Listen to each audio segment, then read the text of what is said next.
rescue op. Save the dinosaurs from an island that's about to explode. What could go wrong?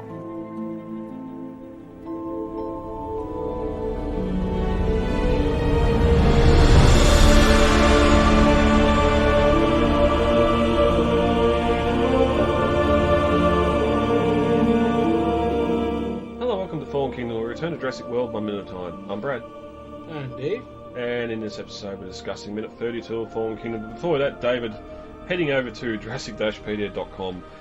We've talked about many articles on here, the operations building, the innovation centre, the islands, real-world locations, sets, props, all sorts of things. Thanks to Pterodon Formosus, we now get to discuss wheelbarrows. Yeah, you put this one in the run sheet, and I'm like, do I have an article for that? It's a recent article from November of last year. Before we started recording, we were sort of back and forth, trying to think of where wheelbarrows might appear in the franchise, and we sort of come up with maybe there was a couple of ruined ones in the worker village. Like one of the Atrociraptors gets hit by one full of concrete in Dominion during the chase scene there. And we're pretty sure there's one in front of the Visitor Centre in Jurassic Park 2 of the workmen working on the building there. So, not confirmation of any wheelbarrows in the franchise yet. They're just a speculation of where they might be. I'll have to go through the 4K screen caps and pick one out for this article. I suppose if I Google Jurassic Wheelbarrow, there'll be just wheelbarrows in the Explorer colours, won't they? or numbers on the side. Jurassic Park stickers on them. Yeah, yep. Like everything else. So, anyway, good fun little article there. Of course, wheelbarrows are a hand-push vehicle used for transporting loads that cannot be carried by hand. I can't wait to see that one extended down the road with some mentions from the films. But a little bit of fun there for the Jurassic-Pedia.com article. Head over to the site, check that out, check many more. If you're on Facebook or Twitter, check out Jurassic-Pedia or Jurassic-Pedia on those sites as well. Stuff going up all the time. Behind the scenes, new props that some of the admins and that may have found, and lots more stuff. Mm-hmm. Fortunately, not much to talk about with wheelbarrows. Well, good luck screen matching. This is the original wheelbarrow from the Visitor Centre. It's going for $32,000.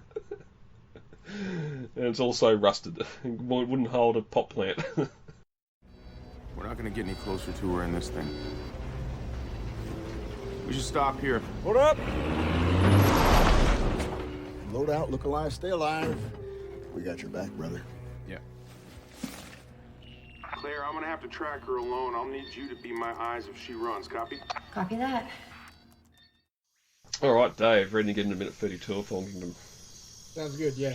Alright, minute 32 opens with our team leaving the bunker and ends with Owen finding a footprint. As we continue into minute 32, Owen walks for the bunker door.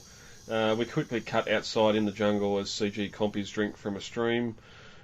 A little bit of a failed opportunity here to have the old Rod Puppet compies back for this quick little scene, but it is a quick scene and the money to make them probably wasn't in the budget. I do like the scene, though, regardless, just because I like the compies. Mm-hmm. It's kind of just something natural for them just to be standing around drinking out of a puddle. Yeah, and we're going to talk about the giant compies later with the stampede sequence and that. Here again, even though the volcano is about to go off, there's still animals here just doing what they're doing in the jungle until they're interrupted by the trucks driving past on a road. I wonder if these animals have tracking chips if they're on this, or are these just the rats, the pigeons? We know the compies are going back and forth between the islands. They're just everywhere. There's no way they're going to capture every compy off this island. They're definitely the rats of the Jurassic. Which also brings up an interesting point, though, because that would mean... I mean, the compies, I'm sure, they breed fast, but the other dinosaurs are breeding as well without engine supervision anymore. So any of those animals aren't going to have... Any of the animals born since the park closed aren't going to have their tracking chips. So there's probably actually more animals here than they're tracking. Well, here we are 4 years later. Lost World was 4 years after Jurassic Park fell, and Hammond said they're flourishing. So that 180 animals I said last minute that we see on the tracking system, that could be 400 or 500, really now. And I know we're going to get in Dominion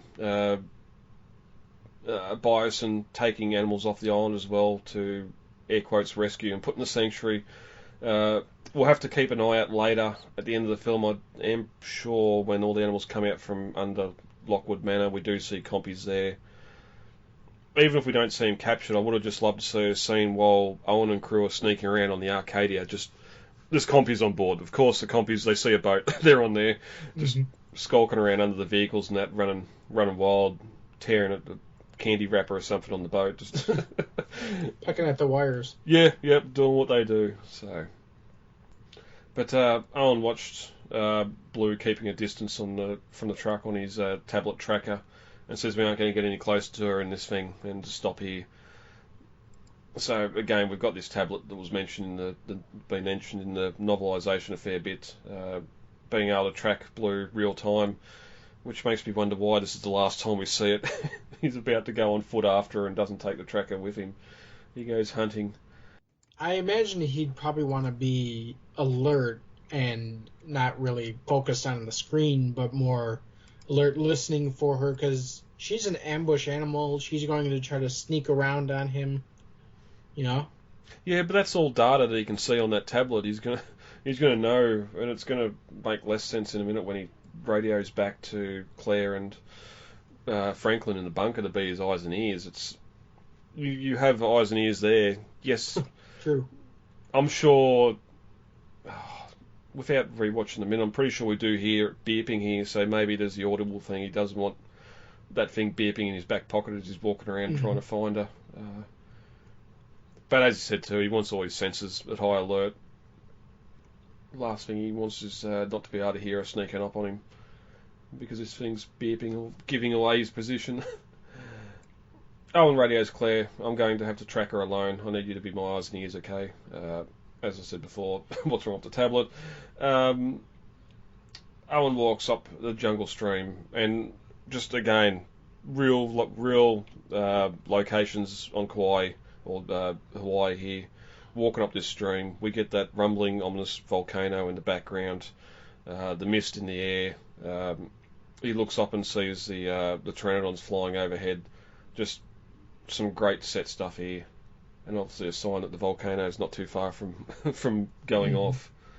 Yeah, like I said before, I love the constant rumbling that we get when they're on the island here. Just this constant reminder in the back of our heads that this island's going to blow at any time. And we know from the animal tracker before, the map with Blue on it, how much closer to the volcano she is from where the radio bunker was. So just again, that deep sound. I have experienced an earthquake, but not anywhere near the epicenter. I haven't experienced any sort of volcano activity or anything, but just that unearthly sound of the rock, earth just moving under your feet. I love just the way it keep on hearing it in the background in the speakers. Yeah, we do have a kind of major fault line a couple 100 miles from us, but any fault or any earthquakes that happen are either too light for me to feel, or they happen at night. And if I'm sleeping when it happens, I'm not gonna feel a thing. Yeah.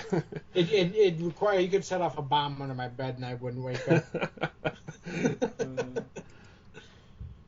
Well, yeah, I was camping last night in a tent in some severe thunderstorms, and I didn't get a lot of sleep. Even with my earplugs in, there was a lot of rumbling, a lot of flashing.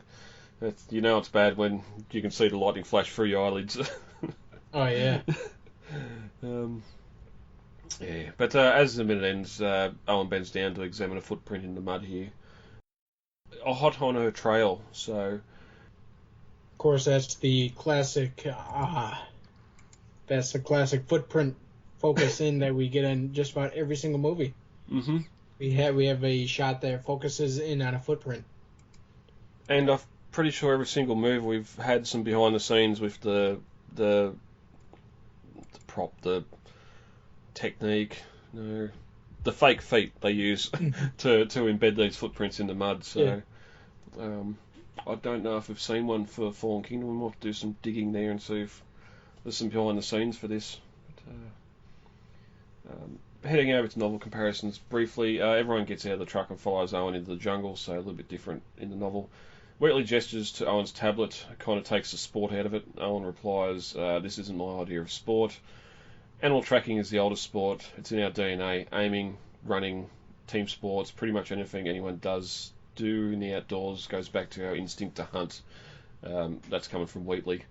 So a little bit of philosophy there, not quite on the Roland the Roland level.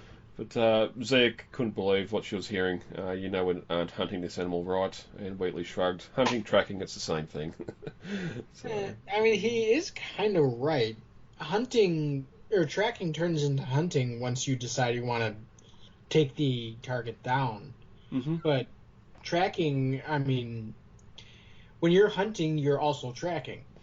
So you're not always hunting when you're tracking, but you're always tracking when you're hunting. It's kind of like that. All birds are dinosaurs, but not all dinosaurs are birds. Yeah. And again, in the DNA, it's just funny that oh, look at the cute little doggy chasing a ball or shaking a teddy bear around. Well, yeah, that's hunting instinct. If that was a real animal, it would be doing that to the animal. It wouldn't be sitting there. Oh, my dog goes after squirrels all the time. I encourage it. Yeah, yep. They get really they've gotten bold over the last couple of years when we didn't have a dog, and they would like almost tease us. And I'm like, you know what? We're gonna put the fear of dog back into you. Yeah, put back in your place. Oh, wait, hold on. I forgot there's a deleted scene in here. I almost forgot about where when Owen is walking down that creek bed, before he looks up to see the pteranodons, we see a large crocodile skeleton laying in the creek bed, and I think it's been identified as Deinosuchus, which was a large 40-foot crocodile that lived during the Cretaceous. Mm-hmm. I was going to ask you where that come in here. I thought it might have been next minute. So I was going to discuss it there with Stegozilla, but that interesting that here we are again, another animal that we never knew was on InGen's list or Masrani's list, appearing in the film, granted as a skeleton and not as the animal itself, but I'm sure a lot of fans were happy to see, or no, because it's a delayed scene. Happy to hear that it was sort of considered to be included in the film, but later removed. I believe we only know about it because it's part of a behind-the-scenes package that was released to promote the movie, and you can see it next to the camera when Owen is walking down the creek. Mm-hmm. I'll find that photo and we'll post it up on the socials. Yeah. Which, going back to tracking, is a good way to hide your scent because you're not leaving a scent trail through the water. Mm-hmm. It's kind of the classic criminals running through a creek bed to escape the hounds. Yeah, but I think Mythbusters jumped on that, didn't they? They see Adam Savage was still found after doing all that. Coffee and everything else. Well, you also leave a scent through the air, so... Yeah. It was good, alright in theory, but like a lot of criminals realised they couldn't do that. Yeah. Well, they always get caught. Yeah. Well, and we get that sort of little example in Dominion 2 where the Therizinosaurus is following Claire even once she goes in the water. It still sort of goes to the spot where she disappeared because her scent would still be sort of lingering on top of the water there. Exactly, yeah. Yep. Which itself is a great shot. I love that shot. Mm-hmm. That's for another podcast. Yeah, without going into Dominion tangent, there's some great stuff there, but man, I